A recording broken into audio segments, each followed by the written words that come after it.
வணக்கம். எல்லாரும் எப்படி இருக்கீங்க? தமிழில் ஆங்கிலம் பேசலாம் வாருங்கள்.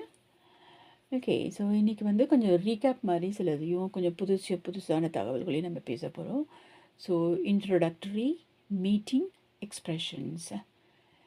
ஸோ நீங்கள் இன்ட்ரோடக்டரி எக்ஸ்ப்ரெஷன்ஸாகவும் இருக்கலாம், இல்லை முதல்ல ஒருத்தவங்களை சந்திக்கிறீங்கன்னா அவங்கக்கிட்ட என்னென்ன மாதிரியெல்லாம் சொல்வீங்க அப்படின்னு சொல்லிட்டு. Okay. So nice to meet you. So உங்களை சந்திக்கிறதுல ரொம்ப மகிழ்ச்சி சொல்லுவோம் இல்லைங்களா? Nice to meet you, glad to meet you, glad to meet you. So அதே தான், கிளாடுனாலும் சந்தோஷம்தான். உங்களை சந்திக்கிறதுல ரொம்ப சந்தோஷம் சொல்கிறோம் இல்லைங்களா? ஸோ நம்ம தமிழ்லேயே நிறைய வார்த்தைகள் இருக்கு இல்லையா?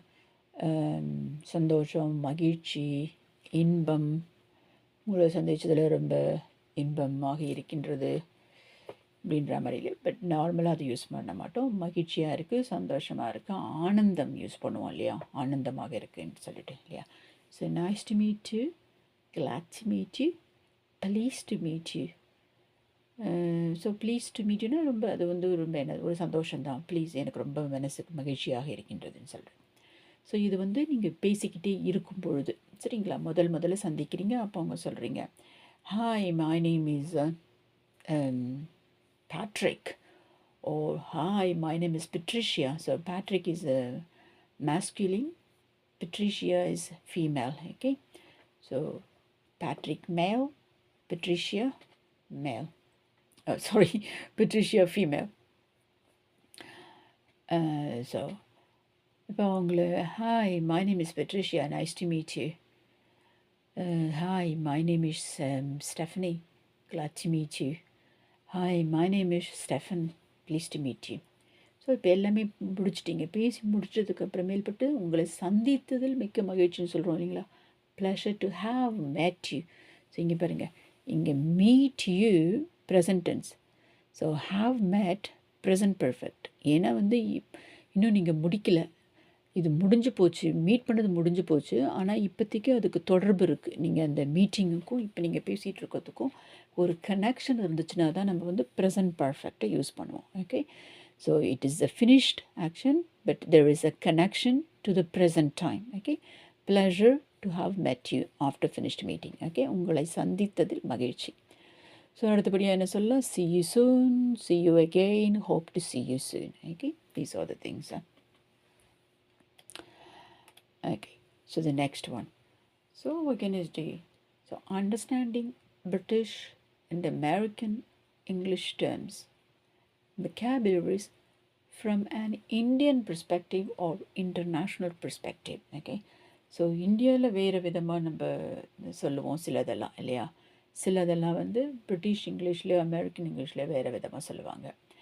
ஸோ ஏற்கனவே நம்ம ஹோமோனிம்ஸ்ன்னு பார்த்துருக்கோம். இது கிளியராக தெரியல, அந்த ஒரு நிமிஷம் இருங்க. ஸோ ஹோமோனிம்ஸ் பற்றி ஏற்கனவே நம்ம வந்து படிச்சிருக்கோம் இல்லையா? ஸோ அது வந்து can be divided into two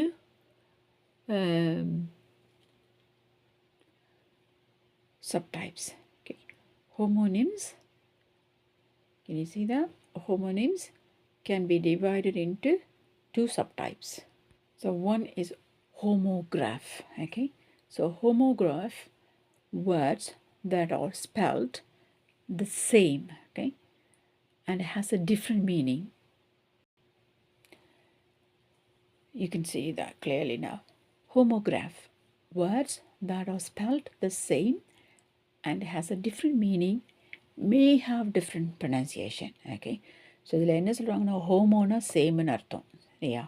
இது வந்து ஒரு ஐ திங்க் இட்ஸ் க்ரீக் வேர்டுன்னு நினைக்கிறேன். க்ரீக்கோ Latin, I think it's Greek word, கிரேக்கு வார்த்தை. So homo, the same. Okay, so words that are spelt, so spelling சரியாகவே அதே மாதிரியே தான் இருக்குது, ஆனால் வந்து மீனிங் வந்து வேறு மாதிரி இருக்குது. அந்த ப்ரொனன்சியேஷன் வந்து ஒரே மாதிரியாகவும் இருக்கலாம், வேறு மாதிரியாகவும் இருக்கலாம். ஸோ நம்ம அதுக்காக தான் சொல்லியிருக்கோம், may have different pronunciation. So ஒரே மாதிரி ப்ரொனன்சியேஷனாகவும் இருக்கலாம், வேறு மாதிரி ப்ரொனன்சியேஷனாகவும் இருக்கலாம். இப்போ நம்ம வந்து இது பார்க்க போகிறோம், எக்ஸாம்பிள்ஸ் பார்க்க போகிறோம் சரிங்களா? ஸோ அடுத்தபடியாக வந்து ஹோமோஃபோன் சொல்கிறோம். ஹோமோஃபோன்னா வந்து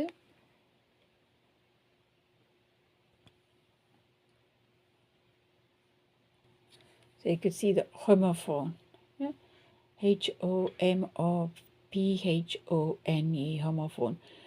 நெக்ஸ்ட் டைம் வந்து நான் நல்லா அதை கரெக்டாக வந்து இந்த கலருங்க ஹைலைட் பண்ணுறது வந்து இன்னும் கொஞ்சம் நல்லா தெளிவாக தெரிகிற மாதிரி பண்ணுவோம். ஹோமோஃபோன்.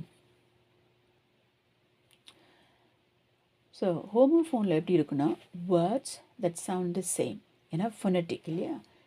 ஸோ ப்ரொனன்சியேஷன் வந்து ஒரே மாதிரி இருக்கும், ஆனால் வந்து வேறு வேறு பொருட்கள் இருக்கும். So they may be spelt the same or not. So அதே சமயத்தில் அவங்க வந்து ஸ்பெல்லிங் வந்து ஒரே மாதிரி இருக்கலாம், மாறியும் இருக்கலாம். பட் த இம்பார்ட்டன்ட் திங் வந்து but they sound the same and different meaning. Okay. So homonyms எப்படின்னா, அதாவது இந்த ஹோமோஃபோன்ஸும் ஹோமோகிராஃப்ஸும் ஹோமோனிம்ஸில் வருது. ஏற்கனவே சொன்னோம் இல்லையா, 2 டைப்ஸ்ன்னு சொன்னோம் இல்லையா, 2 சப் டைப்ஸ்ன்னு சொல்லியிருக்கோம். இது உங்களுக்கு தெரியுதா, 2 சப் டைப்ஸ். ஸோ அதனால தான் அது ஹோமோகிராஃப் அண்ட் ஹோமோஃபோன்ஸ். அப்போ ஹோமோகிராஃபும் ஹோமோஃபோனும் ஹோமோனிம்ஸில் 2 சப் டைப்ஸ் வந்துச்சுன்னு சொன்னால் அது ரெண்டும் அதுதான். ஆனால் ஹோமோனிம்ஸ்ன்னும் போது all homophones and homographs. Okay. So ஹோமோனிம்ஸ்ன்னும் போது எல்லா ஹோமோஃபோன்ஸும் ஹோமோகிராஃப்ஸும் ஹோமோனிம்ஸாக இருக்கும். ஆனால் பட் நாட் ஆல் ஹோமோனிம்ஸ், எல்லா ஹோமோனிம்ஸும் வந்து உங்களுக்கு வந்து ஹோமோஃபோன்ஸாகவும் ஆகாது, ஹோமோகிராஃப்ஸும் ஆகாது. இது கொஞ்சம் குழப்புற மாதிரி இருக்கும் இல்லையா உங்களுக்கு. இது ரொம்ப தெரிஞ்சுக்கணுன்னு அவசியம் இல்லை, ஓரளவுக்கு தெரிஞ்சுக்கிட்டிங்கன்னா ஓகே, என்ன ஹோமோனிம்ஸு ஹோமோஃபோன்ஸு ஹோமோகிராஃப்ஸ்னால் என்ன அப்படின்னு சொன்னாலே. So homonyms same sound and same spelling but different meaning. Okay. ஹோமோனிம்ஸுன்றது சேம் சவுண்டாக இருக்கும், சேம் ஸ்பெல்லிங்காக இருக்கும், ஆனால் டிஃப்ரெண்ட் மீனிங்ஸாக இருக்கும். ஹோமோஃபோன்ஸுன்றது சேம் சவுண்டாக இருக்கும், மீனிங் இதே மாதிரி டிஃப்ரெண்ட் மீனிங்காக இருக்கும், ஆனால் ஸ்பெல்லிங் வந்து சேமாகவும் இருக்கலாம், சேமாக இல்லாமலும் இருக்கலாம். ஓகே. ஹோமோகிராஃப்ன்னும் போது ஸ்பெல்லிங் வந்து சேமாக இருக்கும், ஆனால் மீனிங் டிஃப்ரெண்ட்டாக இருக்கும். ப்ரொனன்சியேஷனும் வந்து ஃபோனும் வந்து டிஃப்ரெண்ட்டாக இருக்கும். புரிஞ்சுதா? கிராஃப்ன்றது same, spell the same graph. So அதனால் ஆல் ஹோமோகிராஃப்ஸ், உங்களுக்கு சரியாக தெரியல, all homographs can be consider. Okay. இங்கே வந்து கேன் பி கன்சிடர்னா வந்து என்ன, எடுத்துக்கொள்ளலாம், நிச்சயம் கிடையாது, ஆஸ் ஹோமோனிம்ஸ். ஓகே. எல்லா ஹோமோகிராஃப்ஸையும் வந்து ஹோமோனிம்ஸாகவும் எடுத்துக்கலாம், அதே சமயத்தில் எல்லா ஹோமோனிம்ஸையும் வந்து நம்ம ஹோமோகிராஃப்ஸாக எடுத்துக்க முடியாது. But not all homonyms can be considered as homographs. இது நல்ல புதிர் போடுற மாதிரி இருக்குது இல்லையா. Okay. So in other words homonyms can't be consider as homographs. Okay. அது வந்து ஹோமோகிராஃப்ஸாக நம்மளால் எடுத்துக்க முடியாது. ஸோ அது முடிஞ்சு போச்சு. ஓகே. ஸோ இப்போ சில வார்த்தைகள் வந்து பார்க்க போகிறோம், எக்ஸாம்பிள். So spelt. ஸோ நம்ம சொல்லியிருக்கோம் இல்லையா, ஒரே மாதிரி ஸ்பெல்லிங்காக இருக்கலாம், வேறு மாதிரி ஸ்பெல்லிங்காக இருக்கலாம்னு சொல்லிட்டு. ஸோ இதுவே வந்து பாஸ்ட் டென்ஸு சொல்கிறது வந்து ஸ்பெல்ன்றது present tense. Can you spell your name? He has spelt his name O he spelt his name. Okay. So spelt British English. அதே அமெரிக்கன் இங்கிலீஷில் பார்த்திங்கன்னா ஸ்பெல்டுன்னு சொல்லுவாங்க. ஸோ நிறைய இது வந்து பிரிட்டிஷ் இங்கிலீஷ்க்கும் அமெரிக்கன் இங்கிலீஷ்க்கும் இந்த வேர்ப்ஸில் வந்து இப்போ லேர்ன், எல்ஏ ஆர் லேர்ன்னா பிரிட்டிஷ் இங்கிலீஷில் சொல்லுவோம் learnt, he has learnt the spelling.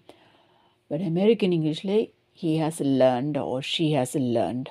So இந்த டீக்கு பதில் பாஸ்ட் டென்ஸில் எப்போவுமே அவங்க இடி தான் போடுவாங்க அமெரிக்கன் இங்கிலீஷில். ஓகே. அதை விட இன்னொரு முக்கியமானது என்னென்னா, இப்போ இந்த ஃபுல் ஸ்டாப் சொல்கிறோம் இல்லையா, முற்றுப்புள்ளி சொல்கிறோம், இந்த ஃபுல் ஸ்டாப் அது வந்து அமெரிக்கன் இங்கிலீஷில் என்ன சொல்லுவாங்கன்னா பீரியட்னு சொல்லுவாங்க. ஸோ பீரியட்ன்றது நிறைய மீனிங் இருக்குது இல்லையா. ஸோ இது வந்து ஒரு பங்க்சுவேஷன் மார்க்கு. ஸோ இந்த இதுதான் பங்க்சுவேஷன் மார்க் இல்லையா. எக்ஸ்க்ளமேஷன் மார்க்கு, கமா இதெல்லாம் சொல்கிறோம் இல்லையா, புள்ளி, முற்றுப்புள்ளி, அரைப்புள்ளி, கால் புள்ளி சொல்கிறோம் இல்லையா, அது பங்க்சுவேஷன் மார்க். ஸோ அந்த பங்க்சுவேஷன் மார்க் ஃபுல் ஸ்டாப்பை வந்து அமெரிக்கனில் பீரியட்னு சொல்லுவாங்க. இந்தியாவில் இந்த மாதிரி நம்ம பீரியட்னு சொல்லி கேள்விப்பட்டதில்லை. பீரியட்னால் ஒரு என்ன வேறு வேறு விதங்கள் இருக்குது இல்லையா. ஸோ கிறிஸ்மஸ் பீரியடு இல்லை ஒரு டைமை குறிக்கிறதா இருந்தால் அந்த மாதிரி வேறு விதமான இதுக்கெல்லாம் சொல்லலாம். ஆனால் ஃபுல் ஸ்டாப்புக்கு இந்தியாவில் எப்பொழுதுமே வந்து பீரியட்னு சொல்ல மாட்டோம், அமெரிக்கன் இங்கிலீஷில் தான் பீரியட்னு சொல்லுவாங்க. ஓகே. So that's correct. அடுத்தபடியாக சொலிசிட்டர்ன்றது வந்து பிரிட்டிஷ் இங்கிலீஷில் சொல்லுவாங்க. ஸோ அமெரிக்கன் இங்கிலீஷில் அட்டார்னின்னு சொல்லலாம். ஸோ லாயர்ன்றது வழக்கமாக இந்தியாவில் லாயர் தான் சொல்லுவாங்க. இன்டர்நேஷ்னலாகவும் அப்படி தான் சொல்லுவாங்க நான் நினைக்கிறேன். எனக்கு இன்டர்நேஷ்னலாக என்னன்றது அவ்வளோக்கு சரியாக தெரியாது. இந்தியாவில் நிச்சயமாக லாயர்னு சொல்லுவோம். அதை வந்து பிரிட்டிஷ் இங்கிலீஷில் சொலிசிட்டர்னு சொல்லுவோம். அமெரிக்கன் இங்கிலீஷில் அட்டார்னின்னு சொல்லுவோம். ஓகேவா, தட்ஸ் குட். ஸோ இப்போ உங்களுக்கு கிளியராக தெரியுது homonyms. Okay, so spell like spell your name. Okay, and which spell curse, சாபோன்னு சொல்கிறோம் இல்லையா, தமிழில் சாபோன்னு சொல்லுவோம் இல்லையா. ஸோ அதை தான் வந்து விச் ஸ்பெல், என்ன நீ எனக்கு எந்த வித ஸ்பெல்லும் கொடுக்காத அப்படின்றது. ஸோ அது நவுனா. ஸோ இங்கே பார்க்கும்போது ஸ்பெல்லுன்றது வேர்பாக சொல்கிறோம், ஸ்பெல்லிங்னா நவுன்னு. ஸ்பெல் யுவர் நேம்ன்றது நீங்கள் உங்களுடைய பெயரோட எழுத்துக்களை உச்சரிங்கன்னு சொல்கிறோம் இல்லையா, எழுத்துக்கூட்டி சொல்லுங்கன்றோம். ஸோ வேர்ப் இங்கே பார்த்தீங்கன்னா இது நவுனாக இருக்க விச் ஸ்பெல் கர்ஸ், சாபம்ன்றது. ஓகே, அதர் வேர்ட்ஸில் என்ன சொல்லலாம்னா words to have a magic power in a bad way. இங்கே வந்து இது பேட் வே கர்ஸ் இல்லையா. சில சமயத்தில் நல்ல வாழ்த்துக்களாகவும் இருக்கலாம் இல்லையா. ஆனால் வழக்கமாக ஸ்பெல்லுன்றது வந்து விச் ஸ்பெல்லுன்றது வந்து பேட் தான் அது. ஓகே, ஸோ அதே சமயத்தில் இந்த ஸ்பெல்ட்டுன்னு சொன்னோம் இல்லையா, பிரிட்டிஷ் இங்கிலீஷில் பாஸ்டன்ஸாக சொன்னோம் இல்லையா, அந்த ஸ்பெல்ட்டுன்றது வந்து இங்கே வந்து வேர்பாக இருக்குது, இங்கே பார்த்தீங்கன்னு சொன்னால் நவுனாக இருக்குது. ஆஸ் இன் கிரெயின்ஸ்னால் நம்ம சொல்கிறோம் இல்லையா, தானியங்கள் சொல்கிறோம் இல்லையா, கிரெயின்ஸ்னால் தானியங்கள். ஸோ பாலி, ரைனா கேழ்வரகு இல்லையா. ஸோ இது வந்து தமிழ் யாரும் படிக்கிறீங்கன்னு சொன்னால் அவங்களுக்காக இதை வந்து ட்ரான்ஸ்லிட்ரேஷன் கொடுத்துருக்கேன், கேழ்வரகு. ஸோ பார்லி மாதிரியே தான் இருக்கும், பார்லி தான். ஸோ கேழ்வரகு அந்த ஸ்பெல்லிங் வந்து ஜட்டாகவும் போடலாம், எல்லாவும் போடலாம்.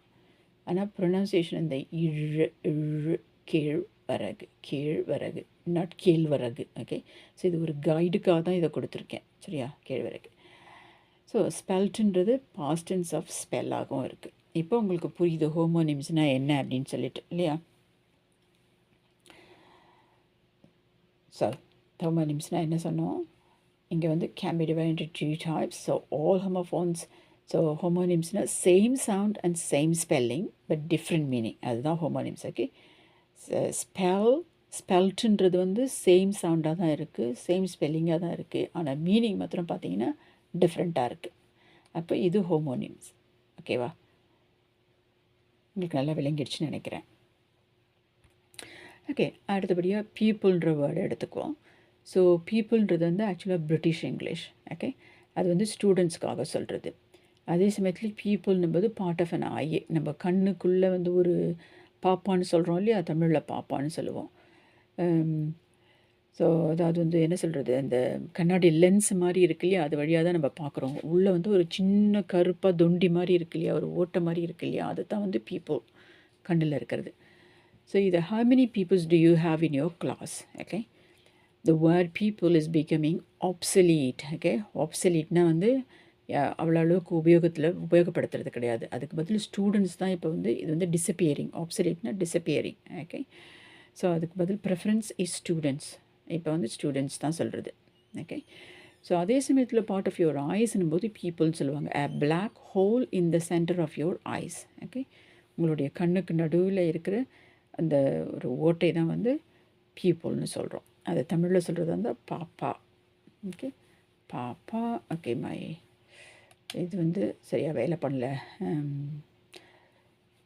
மவுஸ் பாப்பா. ஓகே, நம்ம கண்ணில் இருக்கிற பாப்பாவை எடுத்துருவோம் சொல்லுவோம் இல்லையா, அதான் பாப்பா இன் தமிழ். ஓகே, ஸோ ஹோமோனிம்ஸ்க்கு பியூப்புளுக்கு பார்க்கும்போது நீங்கள் என்னென்னா பியூப்பல், ஏன்னா வந்து இதே மாதிரி தான் பீப்புள் சொல்கிறோம் இல்லையா, பீப்புள் அண்ட் பீப்புள். ஸோ இது வந்து உங்களுக்கு ஸ்பெல்லிங்கு டிஃப்ரெண்ட்டாக இருக்குது, கிட்டத்தட்ட ப்ரொனன்சியேஷன் சேமாக இருக்குது. ஓகே, ஆனால் இதுவே வந்து என்னென்னா stage between a larva and an adult insect. தமிழில் எழுதுறதுக்கு போட்டேன் ஆனால் மறந்துட்டேன். ஸோ என்ன சொல்லுவோம், இந்த பட்டாம்பூச்சி கம்பளிப்பூச்சி முட்டை இருக்கும் இல்லையா, அந்த லார்வான்றது அதுலேருந்து அது பட்டாம்பூச்சி ஆகிறதுக்கு வருது இல்லையா, அதுதான் அந்த ஸ்டேஜ் தான் அடல்ட் இன்செக்ட் சொல்கிறது. ஓகே, ஸோ இதே சமயத்தில் பீப்புள்ன்றது மக்கள் சொல்கிறோம். ஸோ பீப்புள்ன்றது மக்கள் இல்லையா. ஸோ சில சமயத்தில் வந்து அது ரொம்ப வேறு ப்ரொனன்சியேஷன் தான், உங்களுக்கு ஒரு உதாரணத்துக்காக காமிச்சேன். அது ஹோமோனிமும் இல்லை, எதுவுமே இல்லை. இன்னும் pupil, இது people. Pupil, people. Okay, so you can get easily confused with pupil and people, but they both are pronounced and spelled differently. Okay, just a slight difference. இப்போ பேட் பார்த்தீங்கன்னா, பேட்ன்றது கிரிக்கெட் பேட்டை சொல்லுவோம். அந்த ஃப்ளையிங் மேமல், மேமல்னால் பாலூட்டி இல்லையா? So பேட்டை வந்து வௌவால்னு சொல்லுவோம். ரெண்டுத்துக்குமே வருது. ஸோ ஒரே விதத்தில் தான் வந்து ஸ்பெல்லிங்கும் இருக்குது, ஒரே விதத்தில் தான் ப்ரொனன்சியேஷனும் இருக்குது இல்லையா? பேட் மீனிங் மாத்திரம் டிஃப்ரெண்ட்டாக இருக்குது. அப்போ பேட்டுன்றது என்னன்னு கண்டுபிடிச்சிங்களா? ஸோ ஸ்பெல்லிங்கும் சேமாக தான் இருக்குது, ப்ரொனன்சியேஷனும் சேமாக தான் இருக்குது, மீனிங் மாத்திரம் டிஃப்ரெண்ட்டு. அப்போ அது ஹோமோனிம்ஸ் இல்லையா? வெரி குட், கரெக்டாக கண்டுபிடிச்சிட்டிங்க. ஸோ அடுத்தபடி எங்கே பாருங்கள், இது வந்து லெட்டுன்னு சொன்னோம்னா ஒரு மெட்டல், உலோகத்தை இல்லையா? ஸோ அது வந்து நவுனில் சொல்கிறோம். பச்சை கலரில் க்ரீன் கலரில் போட்டிருக்குது எல்லாம் நவுனு. ஓகே, எல்லோ கலரில் போட்டிருந்தோன்னா வேர்பு. ஸோ இங்கே கீழே வந்து உங்களுக்கு வந்து அதுக்கு ரெஃபரன்ஸிங் கொடுத்துருக்கேன். ஸோ இங்கே பாருங்கள், இது லெட்டுன்னு சொல்லுவோம். இது ப்ரொனன்சியேஷன் வந்து லெட்டுன்னு சொல்லுவோம். அப்படின்னா மெட்டல், உலோகம். ஓகே, தமிழ் ட்ரான்ஸ்லிட்ரேஷன் உலோகம். For Tamil as a second language. So உலகம்ன்றது வேர்ல்டு. ஓகே, அது டிஃப்ரெண்ட்டு. உலோகம், லோகம், இது உலகம். ஸோ தமிழ் நேட்டிவ் ஸ்பீக்கருக்கு நல்லா தெரியும். பட் தமிழ் யாரும் ஆர்வத்தோடு கற்றுக்கிறவங்களா இருந்தால் அதுக்காக இந்த ரெஃபரன்ஸ் போட்டிருக்கேன். ஸோ இதுவே வேர்பாக பண்ணுறதா இருந்தால் சேம் ஸ்பெல்லிங் தான், ப்ரொனன்சியேஷன் டிஃப்ரெண்ட்டாக இருக்குது. லீட் இல்லையா? சவுண்டு வேறு மாதிரி இருக்குது, லீட். ஓகே, ஸோ ஒருத்தவங்களை லீட் பண்ணுறது, இப்படி போங்க அப்படி போங்கன்னு வழி காட்டுறது இல்லையா? To guide சம்மோன் to something. So இதையே வந்து பாஸ்டன்ஸில் சொல்கிறது, லீடுக்கான பாஸ்டன்ஸை சொல்கிறது இருந்தால் லெட்டுன்னு சொல்லுவோம். லீடுன்றத வெர்பை வந்து பாஸ்டன்ஸில் சொல்கிறது இருந்தால் லெட்ன்னு சொல்லுவோம். Lead, let. Okay, so here lead your way. So இப்போ நம்ம இது லீடை வந்து ஹோமோகிராஃப்னு சொல்லலாம் இல்லையா?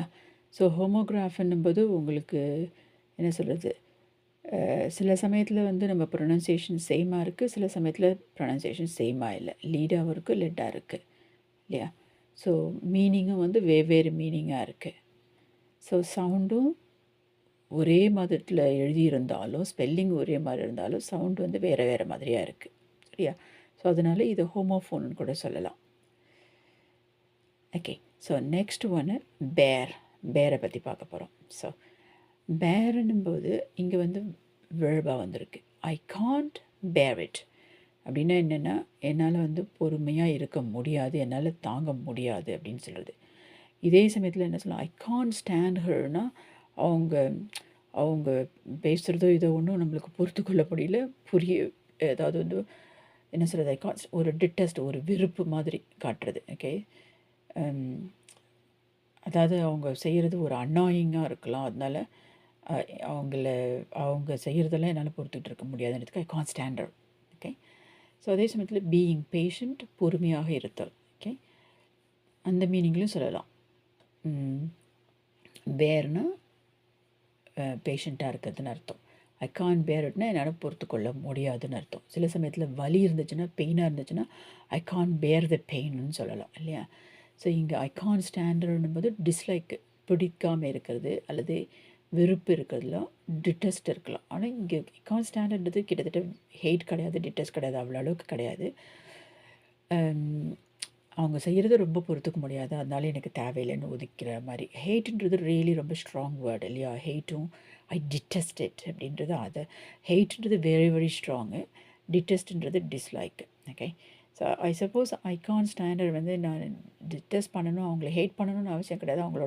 அவங்க மேலே அவங்க செய்கிற செயல்கள் எனக்கு பிடித்தம் இல்லாமல் இருக்கலாம். Okay, so I can't stand it, I can't bear it. Okay, so bowler பேர் இதுவே நவுனாக வந்துடுது இப்போ உங்களுக்கு. ஓகே, போலர் பேர். ஸோ இது வந்து வைல்டு அனிமல், கரடின்னு சொல்லுவோம்னு நினைக்கிறேன் இல்லையா? தமிழில் கரடின்னு சொல்லுவோம். ஸோ கிரிஸ்லி பேர். ஓகே, கிரிஸ்லி பேர் ஓ போலர் பேர். ஸோ அதர் ஒன் இங்கே பாருங்கள், பேர். ஸோ இங்கே பிஏஆர், இங்கே பிஏஆர்இ, பேர் ஃபுட். இது வந்து இங்கே அட்ஜெக்டிவ் ஆகிடுச்சு. இங்கே பார்த்தீங்கன்னா வேர்பாக இருக்குது, இங்கே நவுனாக இருக்குது. ஸோ எனக்கு க்ரீன் கலர் அந்த போட முடியாமல் போயிட்டுருக்கு, மறந்துட்டுருக்கேன். ஸோ இங்கே அட்ஜெக்டிவ் ஆகிடுச்சு, ஆனால் ஸ்பெல்லிங்கும் வேறேவா இருக்குது. சரியா? சவுண்டு மாத்திரம் ஒரே மாதிரி இருக்குது பேர், பட் வந்து மீனிங் வேறு மாதிரி இருக்குது, ஸ்பெல்லிங்கும் மாறி இருக்குது. ஸோ பேர் ஃபுட்னா என்ன சொல்கிறோம்? விதவுட் எனி ஃபுட் வேர், வெறுங்காலோடு நடக்கிறோம் சொல்கிறோம் இல்லையா? வெறுங்காலோட செருப்பெல்லாம் போடாமல் நடக்கிறதோ இல்லையா? பேர் ஃபுட். ஒரு உடம்புல மேலே சட்டை போடாமல் இருக்கிறதுக்கும் பேர் பாடி அப்படி சொல்லலாம் இல்லையா? ஸோ அந்த மீனிங்கில் இருக்குது இது. ஸோ இப்போ இந்த பேரும் என்னவாக இருக்கலாம்னு நினைக்கிறீங்க? வெல் டன், வெரி குட், கரெக்டாக உங்களுக்கு ஞாபகம் வந்துருச்சு. ஸோ இது நம்ம என்ன சொல்லலாம்னா ஹோமோஃபோன்ஸ்னு சொல்லலாம் இல்லையா? ஏன்னா சவுண்டு வந்து ஒரே மாதிரி இருக்குது, பேருன்னு சொல்லிட்டு பார்ப்போம். திரும்பி போவோம். இங்கே பாருங்கள், homophones. Okay, homophone words that sound the same. So bear ஒரே மாதிரி இருக்குது, but have various meaning, பொருள் வேறு மாதிரி இருக்குது.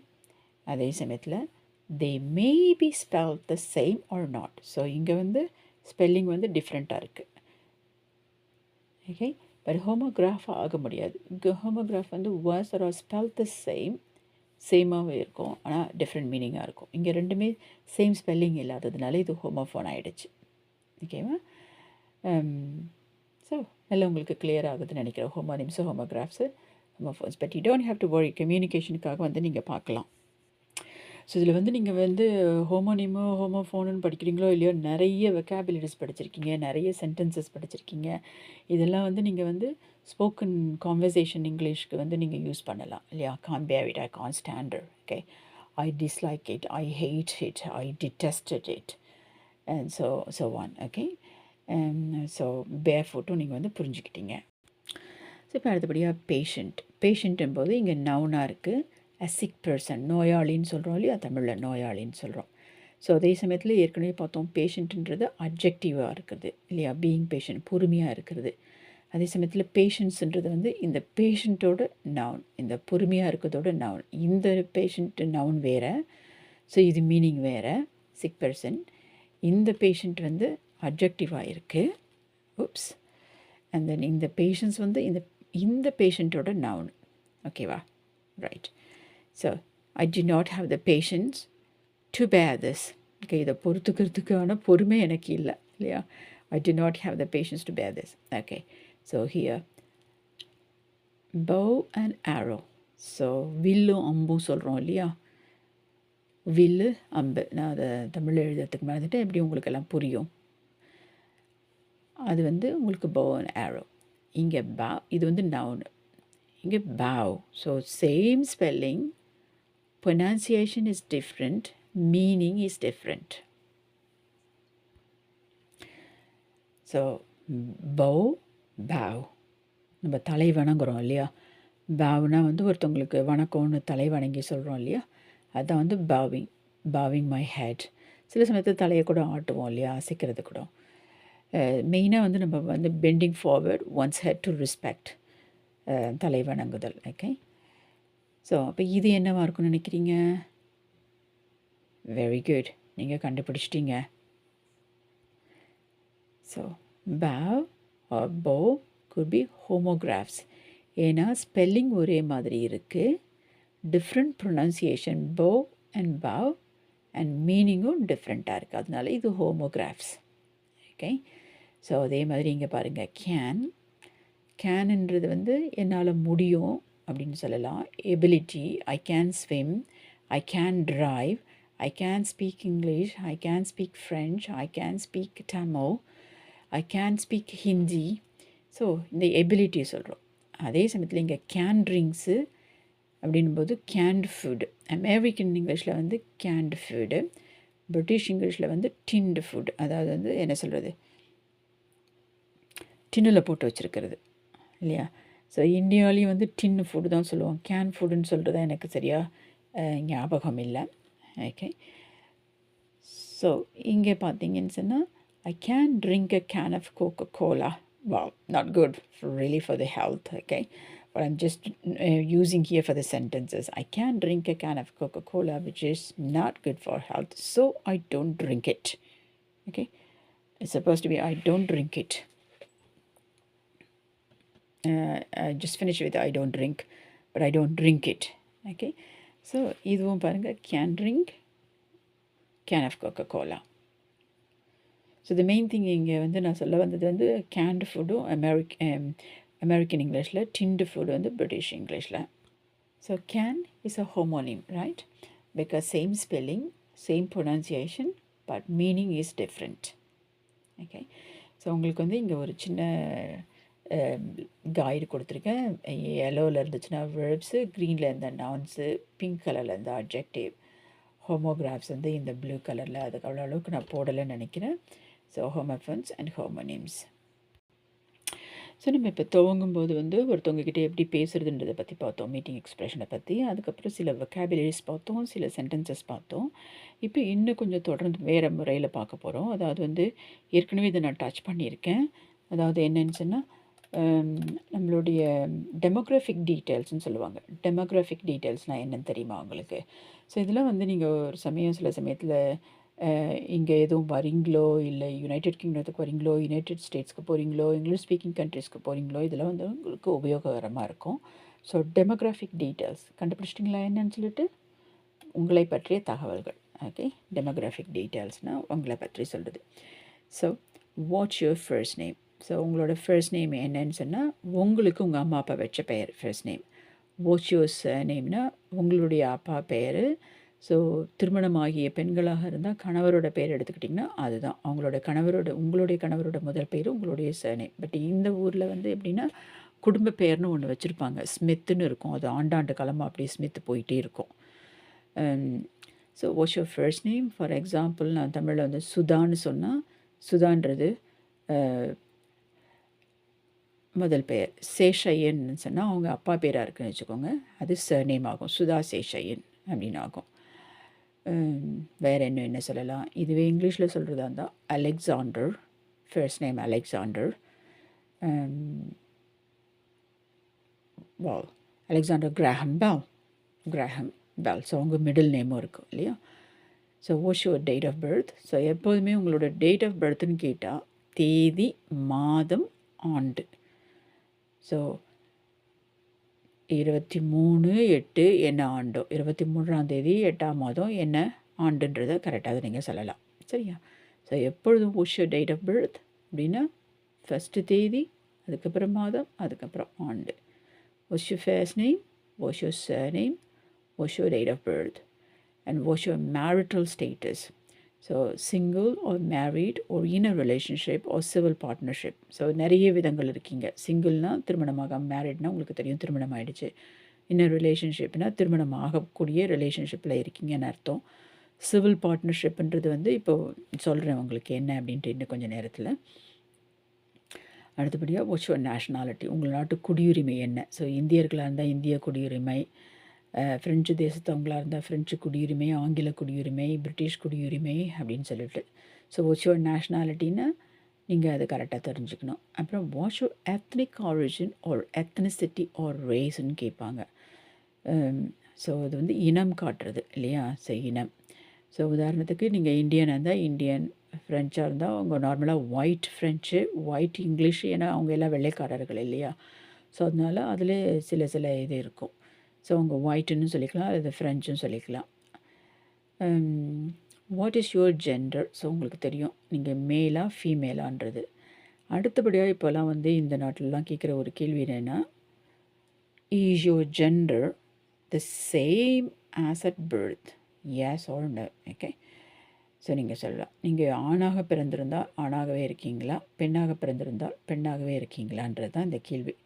So is your gender the same as at birth? Okay, அது எதுக்காக கேட்குறாங்கன்றதை இன்னும் கொஞ்சம் நேரத்தில் பார்க்கலாம். அதுக்கப்புறம் ரிலீஜனை பற்றி கேட்பாங்க. Do you follow any religion, do you practise any ரிலிஜன்னு கேட்பாங்க. ஸோ வாட்ஸ் யுவர் ரிலிஜன்னு கேட்க மாட்டாங்க. Do you follow any religion, do you practise any religion. So Hindu மதமாக இருந்தால் இந்து மதம், கிறிஸ்டியானிட்டி ஒரு இஸ்லாம் ஒரு என்ன மதமோ நீங்கள் அதை சொல்லலாம். அதுக்கப்புறம் டிசபிலிட்டின்றது உங்களுக்கு தெரியும், உடலில் ஊனங்கள் எதுவும் இருக்கா அப்படின்றத கேட்பாங்க. ஃபிசிக்கல் டிசபிலிட்டி, மென்டல் டிசபிலிட்டி, அந்த மாதிரி. More like physical health, mental health, உடல் நலம், மனநலம் ரெண்டுமே முக்கியம். ஸோ இப்போ அடுத்தபடியாக வாட்ச் யுவர் செக்ஷுவாலிட்டின்னு கேட்குறாங்கன்னு வச்சுக்கோங்க. வாட்ச் யுவர் செக்ஷுவாலிட்டி அப்படின்னா உங்களுக்கு என்னென்னு புரியுதா? Watch your sexuality. Are you heterosexual? Are you homosexual? இப்போல்லாம் வந்து ஹோமோசெக்ஷுவல்ன்ற வார்த்தையை வந்து யூஸ் பண்ணுறது கிடையாது. முதல்ல அது என்னன்னு புரிஞ்சுதா உங்களுக்கு ஹெட்ரோசெக்ஷுவல்னால்? சரிமே நீங்கள் டெஸ்ட் பண்ணிக்கலாம். நான் சொல்லும்போது நான் சொல்கிற வார்த்தைகள் எழுத்துக்களை பார்க்காத முன்னாடியே உங்களுக்கு புரியுதான்னு பார்த்துக்கலாம். Okay, so watch your sexuality. So heterosexual அப்படின்னா ஸ்ட்ரெயிட்டுன்னு அர்த்தம். அதாவது வந்து ஈரின அல்லது மாற்றின சேர்க்கை, அதாவது ஆணும் பெண்ணும் உடலுறவு கொள்வது தான் வந்து ஹெட்ரோசெக்ஷுவல், ஸ்ட்ரெயிட். அது ஹோமோசெக்ஷுவல்ன்றது சேம் ஜெண்டர். ஏன்னா ஏற்கனவே பார்த்தோம் ஹோமோன்றது சேம்னு பார்த்தோம். ஸோ ஓரின சேர்க்கை. ஸோ இதில் வந்து இப்போ வந்து நம்ம இந்திய நாட்டில் நமக்கு தெரிஞ்சது வந்து அலின்றது சொல்லுவோம் இல்லையா? ஸோ ஆனால் வந்து அந்த வார்த்தைகளை இங்கே உபயோகப்படுத்துறதில்ல. இதுக்கு முன்னாடி வந்து கெயின் தான் இருந்துச்சு. கெயின்றது சந்தோஷம்னு கூட எடுத்துக்கலாம். ஸோ கெய்ஸுன்றது வந்து என்னென்னா ஆணும் உடலுறவு கொள்வது கெய்ஸ். லெஸ்பியன்ஸ் என்னென்னா பெண்ணும் உடலுறவு கொள்வதுன்றது. ஸோ இதுக்கு முன்னாடிலாம் எல்லாமே ஒரேடியாக ஹோமோசெக்சுவல் சொல்லிகிட்டு இருந்தாங்க. அதுக்கப்புறம் கெய்ஸுன்ற வார்த்தை உருவானுச்சு. அதற்கு அடுத்தபடியாக வந்து இந்த 80களில் 90களில் நிறைய பேர் வந்து கேவாக இருந்தவங்க வந்து இந்த சில உடல்நல பிரச்சனைகள் வந்து தவித்து கொண்டு இருக்கும்போது இதே மாதிரி இருக்கிற பெண்கள் தான் வந்து அவங்களுக்கு உதவி பண்ணாங்க. அவங்க பெண்களும் உடல், ஏன்னா அவங்க பேரண்ட்ஸ் எல்லாம் வீட்டிலலாம் வந்து அவங்கள வந்து ஒதுக்கி வச்சுட்டாங்க கெய்ஸ் எல்லாம். அப்போ அவங்க சிக்கலில் இருக்கும்போது இதே மாதிரி இருந்த பெண்கள் தான் அவங்கள வந்து அவங்களுக்கு வந்து உதவி பண்ணதுனால அவங்களுக்கு ஒரு மதிப்பு கொடுக்கணுன்றதுக்காக இங்கே லெஸ்பியன்ஸை முதல்ல கொண்டு வந்திருக்காங்க. சரிங்களா? ஸோ லெஸ்பியன்ஸுன்றது வந்து பெண்ணும் உடலுறவு கொள்வது. கெய்ஸ்ன்றது ஆணும். பைசெக்ஷுவல்ன்றது 2 பேரும். ஸோ இதுவும் இருக்கும் அதுவும் இருக்கும். டிரான்ஸ்ஜெண்டர்ஸுன்றது வந்து ஆணாக இருந்து பிறந்தது ஆணாக இருந்து பெண்ணாக மாற்றிக்கொள்வது அறுவை சிகிச்சை மூலமாக. பெண்ணாக இருந்திருந்தாங்கன்னா ஆணாக மாற்றிக்கொள்வது. அடுத்தபடியாக குயர்ன்றதும் இருக்குது, அந்த வார்த்தைகளும் யூஸ் பண்ணுறாங்க. ஸோ இது கைண்டாக வந்து புரியாமல் இருக்கிறது. குயர்ன்றது கொஸ்டினிங்காக இருக்குது, இன்னமும் கேள்விக்குறியாக இருக்கின்றது. அடுத்தபடியாக இன்டர்செக்ஸ்ன்றது ஒன்று இருக்குது. அசெக்ஷுவல்ன்றது எந்த உணர்வுமே இல்லாமல் இருக்கிறதுன்றது. ஸோ இன்டர்செக்ஸ்ன்றது ஆக்சுவலாக வந்து வெறும் உடலுறவு மாத்திரம் கொள்வது, ஆனால் திருமணம்ன்ற இதில் வந்து ஈடுபடாமல் இருக்குது, பார்ட்னர்ஷிப்பில் இருக்குது. அந்த மாதிரி நிறைய இருக்குது. இப்போ இந்த வார்த்தை வந்து என்ன சொல்லுவாங்கன்னா LGBTQIA+ன்னு சொல்லிட்டு கொண்டு வந்திருக்காங்க. இன்னும் வந்து நிறைய வந்து சேர்க்க வேண்டியதெல்லாம் இருக்குது அப்படின்னு சொல்லிட்டு. ஸோ இது வந்து உங்களுக்கு டெமோக்ராஃபிக் டீட்டெயில்ஸாக எதுக்காக கொடுத்தேன்னு சொன்னால், இந்த யுனைடெட் கிங்டத்துலேயும் யூரோப்லேயும் மேலை நாடுகள்லேயும் இந்த கேள்விகள் கேட்பார்கள் வழக்கமாக. ஸோ அதனால் இதை பற்றி நீங்கள் புரிஞ்சுக்கணும். இதில் மெயினாக ஹெட்ரோசெக்ஷுவல்னால் என்ன? ஏன்னா பெரும்பான்மையானவர்கள் வந்து ஹெட்ரோசெக்ஷுவலாக தான் இருப்பாங்க. வெறும் குறைந்தபட்சங்கள் தான் வந்து இந்த மாதிரி இருப்பாங்க, லெஸ்பியன்ஸ் கேஸ். அதனால் வந்து உங்களுக்கு தெரிஞ்சுக்கணும். இது தெரியாமல் என்னன்றது தெரியாமல் நீங்கள் பாட்டு கேள்விகளை புரியாமல் பதில்கள் சொல்ல முடியாது இல்லையா? அடுத்தபடியாக இது தொடர்பான ஒரு expression, come out of the closet. கிளாசெட்னால் என்னென்னா கபர்ட் சொல்கிறோம் இல்லையா, அந்த மாதிரி. ஸோ இது வந்து ஸ்பில் தி பீன்ஸும் சொல்லலாம். அதாவது ஸ்பில் தி பீன்ஸ்னால் சீக்ரெட், அதாவது ரகசியத்தை உடைக்கிறது. இப்போ பீன்ஸை வந்து நீங்கள் உரித்து பார்த்திங்கன்னா உள்ளே இருக்கிற அந்த பயிர் வகைகள் தெரியும் இல்லையா? அப்போ தான் அதை ஸ்பில் பண்ணுறோம், வெளியில் கொட்டுறோம் அதை. ஸோ இந்த உண்மையாக, அதாவது நிறைய காலத்தில் வந்து இந்த கேவாக இருந்தவங்க எல்லாம் வந்து வெளியில் தெரிவிக்காமலே இருந்திருக்காங்க. நிறைய பேர் வந்து என்ன சொல்கிறது, செலிப்ரிட்டிஸ்லாம் இருந்திருக்காங்க இல்லையா? அவங்கெல்லாம் வந்து நிறைய பேர் அதை வந்து சொன்னால் வந்து அவங்களுடைய ரசிகர்கள்லாம் குறைஞ்சி போயிட போகிறாங்க. ரசிகைகள்லாம் வந்து சொல்லாமலே இருந்திருக்காங்க. அதுக்கப்புறம் 80களில் அவங்களுடைய உண்மையை டிஸ்க்ளோஸ் பண்ணுறது, ரிவீலிங் ஒன் செக்ஷுவாலிட்டி, அதாவது announcing it to the world. அவங்க என்ன அப்படின்றத, கேவா லெஸ்பினான்றதை வந்து அவங்க இந்த உலகத்துக்கு தெரிவிக்கிறது தான் வந்து ஒரு எக்ஸ்ப்ரெஷனில் சொல்கிறது come out of the closet அப்படின்னு சொல்லிட்டு. ஸ்பில் த பீன்ஸ்ன்றது நம்மக்கிட்ட என்ன சீக்ரெட் இருக்கோ அதை வந்து சொல்கிறது. ஸோ இது உங்களுக்கு வந்து தொடர்புடையதாகவும் இருக்கலாம், இல்லாததாகவும் இருக்கலாம். இது உங்களுக்கு ஆங்கிலம் நீங்கள் கற்றுக்கொள்ள வேண்டியது, அதாவது நீங்கள் எதிர்பார்க்குறதா என்னன்னு தெரியல. இருந்தாலும் வந்து ஒரு உங்களுக்கு இதுலேருந்து நிறைய வொக்காபுலரிஸும் கற்றுக்கொள்ளலாம், உங்களுக்கு சென்டென்சஸும் கற்றுக்கொள்ளலாம், ஸ்போக்கன் இங்கிலீஷும் கற்றுக்கொள்ளலாம். அதுக்காக தான் வந்து இதை நான் வந்து உங்களுக்கு மெயினாக போட்டேன். ஓகே, நான் உங்களை மீண்டும் பார்க்குறேன், மீண்டும் சந்திக்கிறேன். See you again. Bye everyone.